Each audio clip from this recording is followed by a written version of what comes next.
இப்பயே கொல்லிமலையில வந்து பைரவி வந்து இருக்காங்க. 1000 ஆண்டு பழமையான பைரவி சிலைகள்லாம் கொல்லிமலையில வந்து கண்டெடுத்து, எட்டுக்கை அம்மன் கோவில் கீழயே வந்து பைரவியோட சிலைகள்லாம் வந்து வச்சிருப்பாங்க. அந்த மாரி அஷ்டமி நாட்கள்ல தேய்பிறை அஷ்டமி பைரவருக்கும், வளர்பிறை அஷ்டமி பைரவிக்கும் வந்து பயன்படுத்தலாம். இப்ப நெறைய பேர் வந்து தேங்காவுல விளக்கு போடுறது, பூசணிக்கால விளக்கு போடுறது அதெல்லாம் பண்றாங்க. அதெல்லாம் புதிய பரிகாரங்கள். அதெல்லாம் இப்ப வந்த பரிகாரங்கள். அதெல்லாம் அவங்களுடைய விருப்பம், மன விருப்பம் தான் அது எல்லாம். என்ன கேட்டீங்கன்னா, இந்த ஒவ்வொரு அஷ்டமிக்கும் யாராவது இல்லாத ஏழைகளுக்கு உணவு 8 பேருக்கு உணவு அளிக்கலாம்.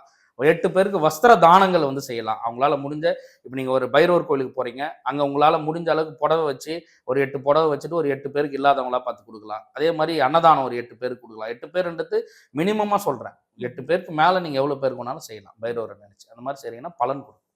8 பேருங்கிறீங்க. 8 அதுக்கு 8 என்ன அஷ்டமி. கணக்கு? ஓகே. அஷ்டம்னா 8. அதனால அதனால அஷ்டமி. அதனால 8 பேருக்கு ஓகே. தாங்க. ஸோ அஷ்டமி அன்னைக்கு 8 பேருக்கு குடுக்குறது ரொம்ப ரொம்ப நல்லது. விசேஷம். நீங்க 8 பேருக்கு குடுக்குறீங்கன்னா, நீங்க நெனச்சது உங்களுக்கு நடந்துரும் டக்குன்னு. மத்த நாட்கள்லயும் நம்ம 8 குடுக்கலாமா? இல்ல குடுக்கலாம். நீங்க பைரவர் பூஜை செய்றேன், நான் பைரவர் உபாசனை செய்றேன் அப்டின்னா, ம். இப்ப 8 வந்து எல்லாரும் என்ன சொல்லுவாங்க, 8 வந்து எனக்கு நல்ல நாள் இல்ல. 8 எனக்கு வந்து நடக்க மாட்டுது அப்டி சொல்லுவாங்க. ம். இப்ப நீங்க பைரவர் வந்து உபாசனை தெய்வமா நீங்க வந்து எடுத்துக்கிட்டீங்க அப்டின்னா, அப்ப உங்களுக்கு வந்து 8 வந்து உகந்த நாளா வந்து மாறிடும். அப்ப நீங்க 8ஆம் தேதி எது பண்ணாலும் நல்லதா இருக்கும்.